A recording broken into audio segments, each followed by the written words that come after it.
Welcome to the Water Margin Podcast. This is episode 53. Last time, Song Jiang was on his way to the penal colony in Jiangzhou Prefecture. Along the way, he and his two guards stopped into a mountainside tavern for a quick drink, and won't you know it, it was one of those black taverns that served unsuspecting travelers as dinner. A bowl of drugged wine later, and Song Jiang and his guards were out like a light. But before the tavern keeper had a chance to turn them into food court mystery meat, he got a visit from 3 of his buddies, and the leader among them said they had been camped out in the area for days, hoping to meet Song Jiang when he came through there. The tavern keeper was like, "Nope, haven't seen them, can't help you." But on a completely unrelated note, guess what I just did? A minute later, they were all in the kitchen, checking out the tavern keeper's handiwork. The leader of the group had the good sense to check the guards' paperwork for the men's identities, and everybody went, "Ooh, awkward." They rushed the unconscious Song Jiang into another room, opened his can, and poured the antidote down his throat. They then helped him into the front room of the tavern, sat him down in a chair, and propped him up while he slowly regained consciousness. As he blinked, Song Jiang could just make out 4 guys standing in front of him, but he didn't recognize any of them. The leader of the group now told his 2 friends to help Song Jiang stay upright while he kneeled and kowtowed. Who are you? Am I dreaming?" a still groggy Song Jiang asked. He then turned and saw the tavern keeper also on his knees. "Sirs, please get up," he said to them. "What is this place? May I ask who you are?" The leader of the group replied, "My name is Li Jun. I have made my living as a helmsman for boats on the Yangtze River. Because I am quite at home in the water, people all call me the River Dragon. This tavern keeper is a local and makes his living as a smuggler. His name is Li, and everyone calls him the life-taking judge. As for these other 2 brothers, they are from the shores of the Sundown River, and they sell smuggled salt and stay at my house. They're also quite adept on boats and in the water. They're blood brothers. One is named Tong Wei, with the nickname Dragon emerging from a cave, and the other is named Tong Meng, with the nickname the River Churning Clam." As Li Jun introduced them, his band of smugglers all kowtowed 4 times to Song Jiang, and he asked them, "You drugged me just now, but how do you know my name?" "I have an acquaintance who recently returned from doing business in Jizhou Prefecture and mentioned your revered name," Li Jun explained. "He said that you had been exiled to the penal colony at Jiangzhou. I have long wanted to go to your home county to pay my respects and make your acquaintance, but I haven't had the opportunity to do so. When I heard that you were going to Jiangzhou, I figured you must be coming through here. I waited for you at the foot of the mountain for 5 or 6 days, but had not seen you. I was bored today, so I came up here with these 2 brothers to buy a cup of wine. We ran into Li, and he told us." Once Li Jun finished recounting what happened, he asked Song Jiang why he was being exiled. So Song Jiang recapped his story again, which drew lots of sighs from his new fan club. Li, the tavern keeper, now said, "Brother, why don't you just stay here instead of going to the penal colony to suffer?" "The heroes of Liangshan already tried to keep me there," Song Jiang said, "but I steadfastly refused because I did not want to bring trouble for my father. So how can I stay here?" Li Jun intervened and said, "Brother Song is a man of honor, so he will not act recklessly. You guys go revive those 2 guards." By now, Li's helpers had returned, so he grabbed them and had them help carry the 2 guards out of the kitchen and administer the antidote. The 2 of them came to, looked at each other, and said, "We must have been exhausted to have passed out drunk so easily." At that, everybody laughed, and the guards were like, "Ha ha ha ha, that's funny, what did we miss?"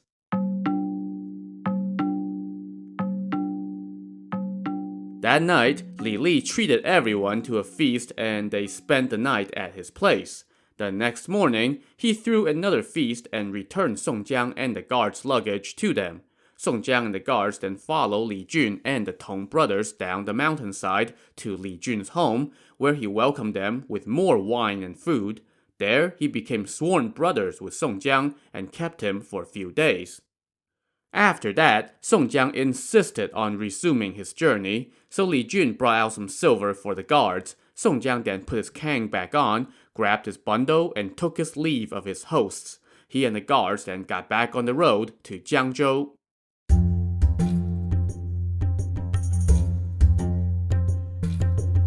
After traveling for half a day, they entered a bustling town as noon approached. In the town market, they saw a group of people huddled around somebody. Song Jiang squeezed into the throng and saw that they were watching a medicine peddler show off his fighting skills with spears and staffs. After he was done with the weapons, the guy then showed off some bare-hand moves, which greatly impressed Song Jiang. "Great moves!" he raved. Next, the peddler picked up a platter and said to all the spectators, "I have come from afar to work in your wonderful town. Even though my skills aren't anything amazing, I hope you will help me out. I may be praised in distant places, but as you can see, I'm just messing around. If you want some medicine, then please buy some. If you don't need medicine, then please spare a few coins. Please don't let my platter pass through empty." So he made a lap around the crowd, but not a single person gave him so much as a coin. So he said, "Please be generous," and made another pass. And still, nobody ponied up. Seeing this, Song Jiang told his guards to take out 5 taels of silver. "Arms instructor," Song Jiang called out to the peddler. "I am but a convict and don't have much, but please take these 5 taels as a meager token of my respect. Please don't scorn them for being so paltry a sum."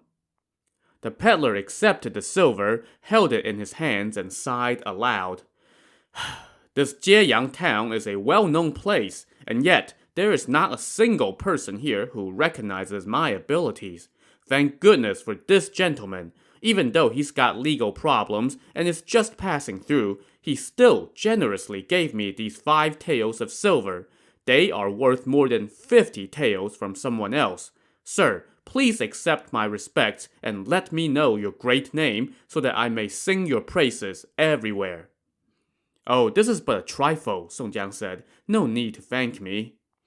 But just then, the crowd parted and a big guy stomped in, shouting, "Hey you, convict! Where the hell did you come from? How dare you come to this town and show us up?" As he spoke, the man raised both fists and threatened to punch Song Jiang. He then continued, "That bastard learned some BS moves from somewhere and came here to show off. I have already instructed everyone here to ignore him. How dare you show off your money and give him silver and make our town look bad?" "What business is it of yours whether I give him my money?" Song Jiang said. "How dare a crook like you talk back to me?" the man roared as he grabbed Song Jiang by the collar. "Why won't I dare to talk back to you?" Song Jiang said, standing his ground. The man now raised his fist and took a couple swings at Song Jiang. Song Jiang quickly ducked out of the way. The man then took a step closer. Song Jiang was just about to fight back when the medicine peddler rushed in from behind, grabbed the man's headscarf with one hand and his waist with the other. With a hard poke to the ribs and a quick twist, the peddler had slammed the man to the ground. The man struggled to his feet, but was immediately sent back down by the peddler with a swift kick. Song Jiang's guards now intervened and held the medicine peddler back. The big guy crawled to his feet, glared at Song Jiang and the peddler, and scowled. "You think you can get away with this? Just you wait!" He then stomped off toward the south. Song Jiang now asked the medicine peddler for his name, and he said, "My name is Xue Yong. My grandfather was an officer under old General Zhong, but he offended some senior bureaucrat and so never got promoted, and his descendants have to make their living selling medicine and showing off their fighting skills. I am known on the Jianghu scene as the Sick Tiger. Sir, what's your name?" "My name is Song Jiang, and I am from Yuncheng County." "Wait, are you the timely rain?" "That's me." Xue Yong immediately fell to his knees to bow to Song Jiang, but Song Jiang stopped him and said, "How about we drink a few cups?" Great, I have always wanted to make your acquaintance, but had not had the opportunity. So Xue Yong packed up his stuff and went with Song Jiang to a nearby tavern, but the tavern keeper said, "We do have wine and food, but we do not dare to sell them to you." "Why not?" Song Jiang asked. "The big guy who just tussled with you has sent his men to pass along instructions. If I sell you anything, they will come and smash up my shop. I can't afford to make an enemy of him. He is the boss of this town. No one dares to disobey him." "If that is the case, then he will surely come stir up trouble if we stayed in this town," Song Jiang said. "In that case, you go on ahead," Xue Yong told him. "I'm going to close out the tab on my room, and I'll come find you in Jiangzhou in a couple days." Song Jiang gave his new friend about 20 taels of silver, and they parted ways. Song Jiang and his 2 escorts then went to another tavern to get some wine and food, but that tavern keeper said, "The young master has already given us instructions, so how would we dare to sell you food? You're wasting your time." So Song Jiang and his guards had no choice but to leave and go to another tavern, and another, but at each place they received the same answer. When they got to the outskirts of town, they saw a few small inns, but when they tried to seek lodging there, they were turned away at each place, all with the same answer. "The young master told us not to serve you." Getting a bad feeling about this, Song Jiang and company picked up the pace and hurried on to the main thoroughfare. By now, the sun was hugging the horizon, and it was starting to get dark. Song Jiang and his guards were getting worried, since you really didn't want to be stuck out in the middle of nowhere when night descended.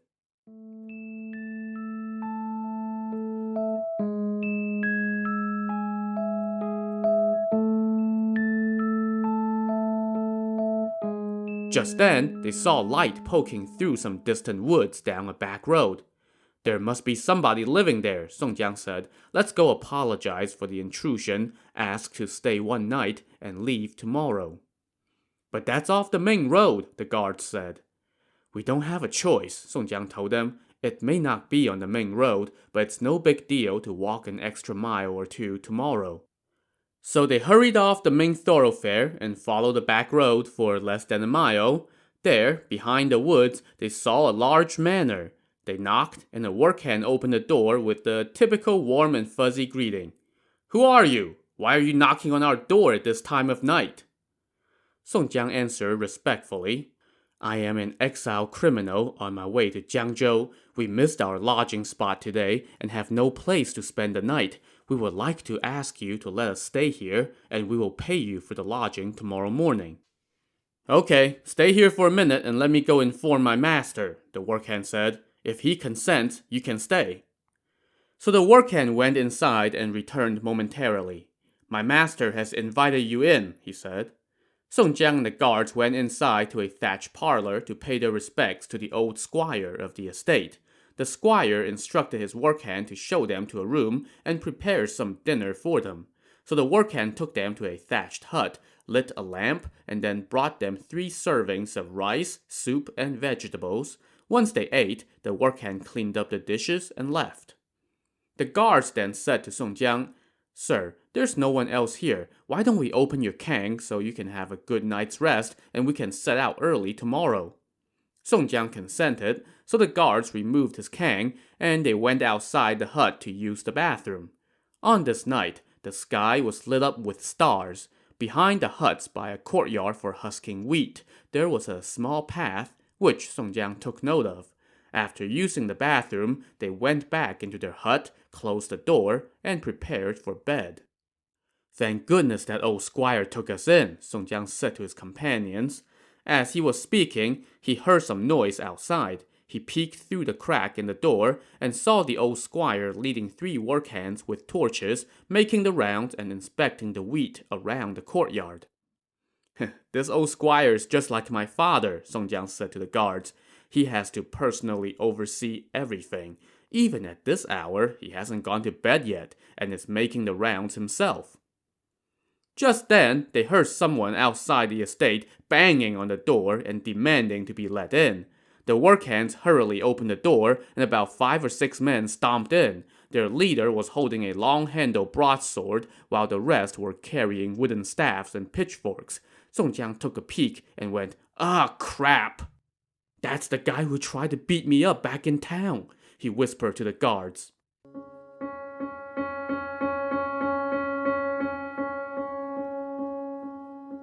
Then they heard the old squire saying to the guy, "Son, where have you been? Who did you get into a fight with? What are you doing with weapons at this time of night?" "Dad, you don't understand. Is my brother home?" "Your brother is drunk and asleep in the pavilion in the back." "I'll go wake him. I need him to help me chase somebody down." "Who did you fight with now? If you wake up your brother, he's not going to let it go. Tell me what's going on first." "Dad, you don't understand. Today there was some medicine peddler in town. He didn't come pay his respects to me and my brother before he started plying his trade in town, so I instructed everyone to not give him any money. But then some convict from who knows where showed up and gave him 5 taels of silver, making our town look bad. I was just about to beat that crook, but the peddler knocked me down, beat me up, and kicked me. My waist still hurts. I've sent men to instruct all the taverns and inns to not serve them food or take them in, so that crook and his guards will have nowhere to stay tonight. Then I rounded up a group of men from the gambling houses and went to the inn and caught that medicine peddler. We gave him a good beating and have him strung up in the home of the arms master right now. Tomorrow, we'll take him to the bank of the river, tie him up, and chuck him into the water to appease my anger. But we couldn't catch up to that convict and his guards. There are no inns up ahead, so I don't know where they went to seek shelter. I'm going to wake my brother and chase those bastards down." "Son, stop incurring bad karma," the old squire said. "What business is it of yours that they had money to give to the medicine peddler? Why would you want to beat him? And even though you got beaten up, your injuries aren't that bad. Listen to me and let it go. Don't tell your brother. If he found out that you got beaten up, there's no way he would drop it. And then he would go and kill someone. Just go sleep. It's the middle of the night. Don't go knocking on doors and angering our neighbors. Build some good karma for once." But the old squire's son would not listen. Instead, he gripped his broadsword and stomped into the house, followed by his father. Meanwhile, inside their hut, Song Jiang said to the guards, "What rotten luck! What do we do? Who knew that we would end up staying at his house? Let's sneak away, otherwise if he found out, he would surely kill us, and even if the old squire won't tell him we're here, how can the work hands lie to him?" "You're right," the guard said. "We can't delay, we must go now." "Let's stay out of sight. We can sneak out through the back wall of the hut," Song Jiang suggested. So they got their bags, and Song Jiang grabbed his cane. They then pried open a hole in the wall in the back of the hut. Remember that these were thatched huts, so you didn't have to work that hard to pull the walls apart. They snuck out and fled along the back roads under the light of the moon and stars. They were in such a panic that they couldn't even worry about which path they were taking. They just ran. After a couple hours, they came upon the reed-covered banks of a roaring river. This was the Sundown River, and there was no way across. Just then, they heard shouts from behind and saw torches in the distance. "Oh heaven, please help us!" Song Jiang prayed as the 3 men took cover within the reeds. As the torches got closer, their hearts were pounding, and they stumbled around the reeds looking for a way out. But when they came out of the reeds, they found their path forward cut off by the river. To the side was a channel, but that was also too wide to cross. Looking up, Song Jiang sighed and said, "If I had known this would happen, I would have just stayed at Liangshan. Who knew I would meet my end here?" Just then, a glimmer of hope appeared from within the reeds in the form of a small boat. Spotting this boat, Song Jiang called out, "Boatman, quickly, row your boat over here and save the 3 of us. I'll give you a few taels of silver." "Who are you people? How did you end up here?" the boatman asked. "We're being pursued by bandits and stumbled upon this spot," Song Jiang said. "Quick, bring your boat over and ferry us to the other side. I'll give you extra silver." "Extra silver, eh?" The boatman immediately rowed over, and Song Jiang and the guards hopped on. While one guard used his staff to push the boat away from shore, the other tossed their bundles into the cabin. The boatman heard the bundles land with a loud thud and the clanging of metal, and he rejoiced in his heart. Sounds like these guys weren't kidding about the extra silver. So he grabbed the oar and rowed his little boat toward the center of the river. By now, the pursuers had arrived on the bank as well. There were more than 20 of them, holding a dozen or so torches and led by 2 big men, each wielding a long-handled broadsword while the rest carried staffs. "Hey you, boatmen! Bring your boat back here!" they shouted. Song Jiang and the 2 guards were lying down in the cabin, and they said to the boatmen, "Don't go back. We'll give you lots of extra silver to thank you." The boatman nodded and ignored the guys on the bank and kept rowing. "Hey you, boatmen! If you don't come back right now, we'll kill you too!" the men on land shouted. But the boatman just chuckled and ignored them. "Who are you, boatman?" the pursuers shouted again. "How dare you not come back?" Now the boatman scoffed and replied, "Your daddy is called Zhang the boatman. Stop your damn yelling already." Recognizing his voice, the leader of the group on land said, "Oh, brother Zhang, it's you. Do you see me and my brother?" "I'm not blind, of course I see you." "Then come back here, we want to talk to you."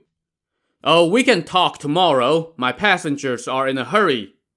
"My brother and I are after those 3 passengers."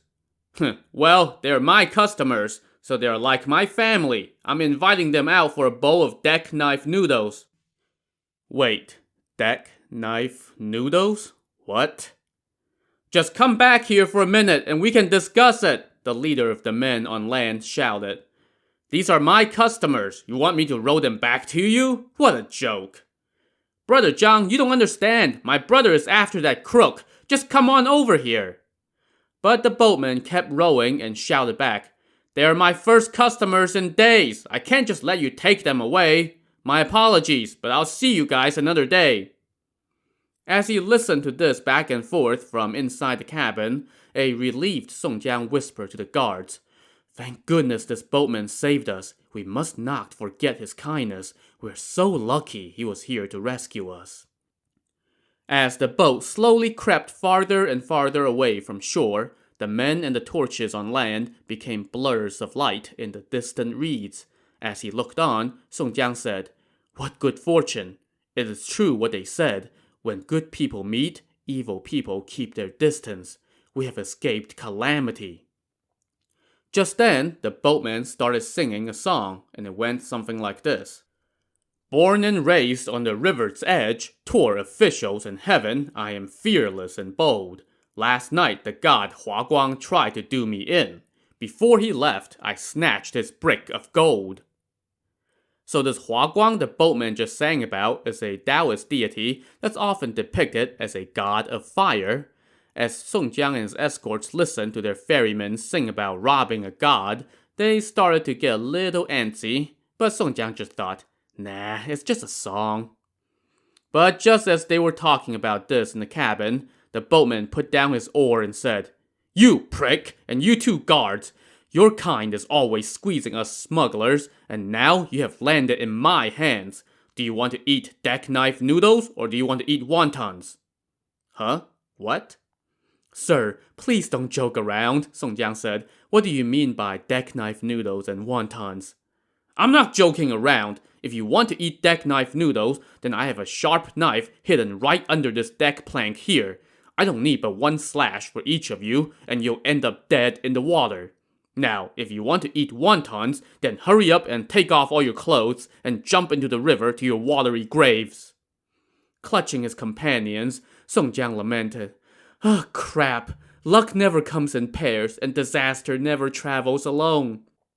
"Enough! Talk it over, and let me know which one you want," the boatman barked. "Sir, please hear me," Song Jiang pleaded. "It was not by choice that I became a criminal and an exile. Please take pity on the 3 of us." "Stop wasting your breath. Spare the 3 of you. I'm not sparing any. I am dog-faced Master Zhang. Even my father and mother would mean nothing to me. Shut your damn mouth and jump in the water already." We'll give you all our belongings. Just spare us, Song Jiang begged. Yeah, but see, that offer has one slight flaw. The boatmen would get all their stuff anyway after you killed them. In fact, that's exactly what he was going to do. He was done listening and pulled out the sharp knife he had mentioned. What will it be? He roared. Looking up and sighing again, Song Jiang lamented to his guards. It's all because I disrespected the laws of heaven and earth and the teachings of my parents that I committed my crime, and now I have brought the two of you down as well. Clutching him, the two guards said, Sir, we'll die together. Aw, isn't that touching? Apparently not for the boatman, since he shouted again, Take off your clothes and jump in the water, now! Make it quick, or I'll cut you and then throw you in. To see how long Song Jiang can hold his breath underwater, tune in to the next episode of the Water Margin podcast. Also on the next episode, we see why he really should wear a name tag when he's traveling. So join us next time. Thanks for listening.